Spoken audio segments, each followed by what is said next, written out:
Hello students, very good evening to all of you. Myself Divakar Sharma, मैं आपका biology का educator. बच्चों, मैंने आपको अपनी पिछली क्लास के अंदर रेस्पिरेशन तक मैंने आपको पढ़ा दिया है और जिसका आपका टेस्ट भी होने वाला है और उस टेस्ट की आप तैयारी कर लें। अगर आपको उससे संबंधित कोई भी डाउट होता है तो बच्चों आप जो है मेरे को सीधा व्हाट्सएप पे मैसेज करके वो अपने डाउट पूछ सकते हैं या कॉल करके भी अपने डाउट पूछ सकते हैं। बच्चों, जो आगे का हमारा जो टॉपिक है उस टॉपिक का नाम है ट्रांसपोर्टेशन। बच्चों, हम लाइफ प्रोसेस जब भी पढ़ते हैं तो लाइफ प्रोसेस के अंदर हमारे पास में ट्रांसपोर्टेशन का भी उतना ही महत्व है कि आपने जब मेरी स्टार्टिंग की क्लास ली थी तब मैंने आपको समझाया था कि हम अपने बॉडी के अंदर चाहे श्वास ले रहे हैं या फिर हम खाना खा रहे हैं तो उसको एक जगह से दूसरी जगह तक पहुंचाने के लिए बच्चों ट्रांसपोर्टेशन करने की आवश्यकता होती है। ठीक है, उसको ट्रांसपोर्ट करने की आवश्यकता होती है। जैसे कोई भी फैक्ट्री के अंदर कोई सामान बन के तैयार हो जाता है तो उस सामान को मार्केट तक लाने के लिए आपको ट्रांसपोर्ट के लिए ट्रक वगैरह की आवश्यकता होती है। वैसे ही हमारे शरीर में जैसे हमने खाना खा लिया, उस खाने का जो डाइजेस्टेड पार्ट है उसको हमारे बॉडी के डिफरेंट सेल्स तक पहुँचाने के लिए ट्रांसपोर्टेशन के लिए ब्लड की आवश्यकता होती है और उस ब्लड को रन करवाने के लिए हार्ट की आवश्यकता होती है। तो बच्चों, इस टॉपिक के अंदर जो है हम पहले तो पढ़ेंगे ट्रांसपोर्टेशन इन प्लांट्स, यानी कि प्लांट्स के अंदर कैसे ट्रांसपोर्टेशन होता है, और फिर नंबर 2 पर हम देखेंगे ट्रांसपोर्टेशन इन ह्यूमंस। ठीक है, जिसके अंदर हम हार्ट या फिर सर्कुलेटरी सिस्टम के बारे में पढ़ेंगे। तो बच्चों, जो हमारी आज की क्लास है जिसके अंदर मैं स्टार्ट करने जा रहा हूँ ट्रांसपोर्टेशन इन प्लांट्स।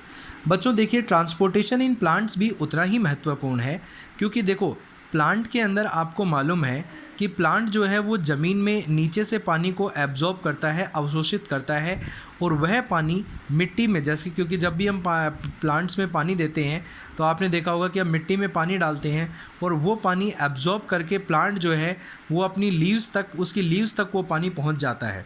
तो इसका मतलब कोई ना कोई प्लांट के अंदर भी एक ऐसा मैकेनिज़्म है जिससे प्लांट के अंदर पानी जो है उसकी लीव्स तक जो है वो आपका पहुंचता है। तो वो कैसा मैकेनिज़्म है, कौन सी चीज़ है जो उसमें हेल्प करती है, वो हम इस टॉपिक में पढ़ने जाएंगे। तो इसमें 2 चीज़ें होंगी, एक तो कि पानी का मूवमेंट जो है वो आपका रूट से लेकर लीव्स तक कैसे होता है। पहला तो हमें ये टॉपिक पढ़ना है ट्रांसपोर्टेशन इन प्लांट्स के अंदर।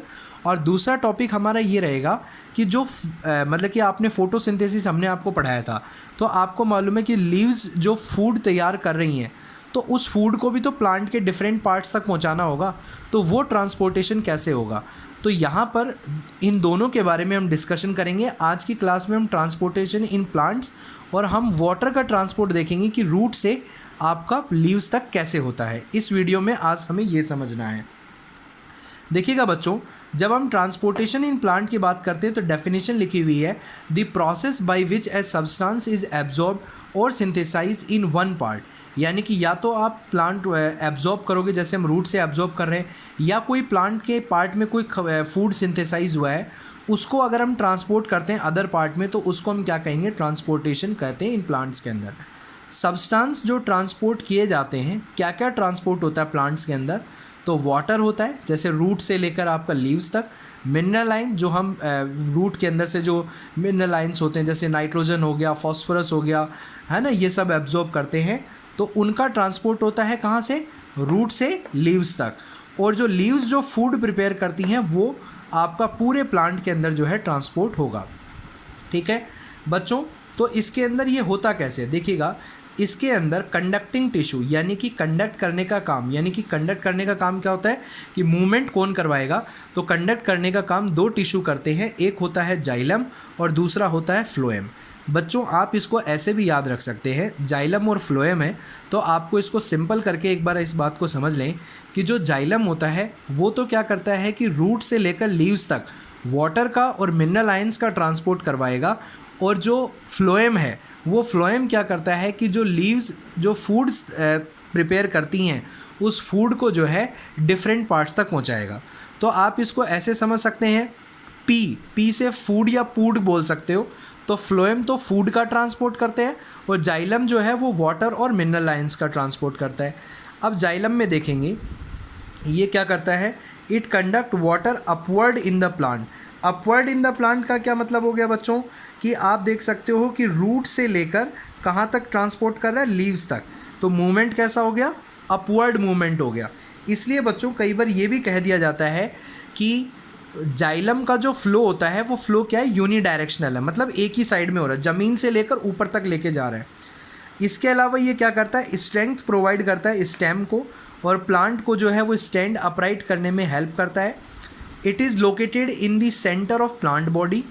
अच्छा, जाइलम किन किन चीज़ों से बना होता है ये आपने क्लास 9th में भी पढ़ा होगा, लेकिन फिर भी एक बार बता देते हैं। जाइलम मेनली 4 चीज़ों से मिलकर बना होता है, ट्रैकेट्स, वेसल्स, जाइलम फाइबर्स और जाइलम पैरेन्काइमा। तो मेनली ट्रांसपोर्ट किससे होता है बेटा, ट्रैकेट से होगा और वेसल से होगा, ठीक है ना। अब हम आगे देखते हैं हमारे डिस्कशन के अंदर। अब हम देखते हैं mechanism of transport of water and mineral, कैसे मतलब वाटर और मिनरल मतलब कि कैसे ट्रांसपोर्ट होते हैं। तो आप देख सकते हैं कि जो वाटर जो होता है वो ऑस्मोसिस, या ऑस्मोसिस आपको मतलब है कि वाटर, जैसे मान लो हम पानी डालते हैं मतलब मिट्टी में, तो वाटर की कंसंट्रेशन मिट्टी में क्या है, ज़्यादा है, और प्लांट में क्या है, कम है। तो movement of any liquid from high concentration to low concentration is known as osmosis, ठीक है। तो वाटर ऑस्मोसिस से, और मिनरल आयन जो है वो मतलब कि एक्टिव प्रोसेस। एक्टिव प्रोसेस का मतलब क्या हो गया, with the help of energy, with the help of energy वो क्या हो जाएंगे, एब्जॉर्ब होते हैं किसके अंदर, रूट हेयर में। और रूट हेयर में एब्जॉर्ब होने के बाद में ये वाटर एंड मिनरल आयन मतलब कि आपके मूव होंगे अपवर्ड, कहाँ पे, मतलब कि रूट में एब्जॉर्ब हो गए।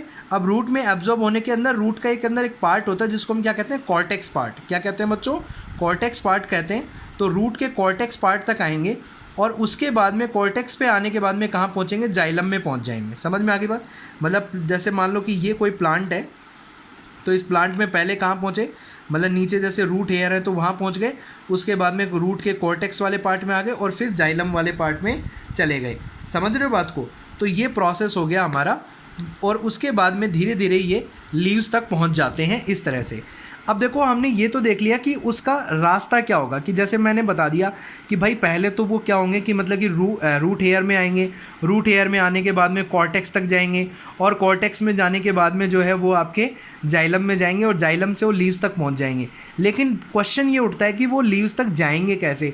कोई ऐसी मोटर लगी है, भाई आप जैसे पानी नीचे से ऊपर टंकी में चढ़ा रहे हो तो आपको एक मोटर की रिक्वायरमेंट होती है। तो बच्चों वैसे ही यहाँ पर भी कोई ना कोई तो एक ऐसा प्रोसेस होगा ना जिससे पानी खींचा जा सके। समझ में आ गई बात।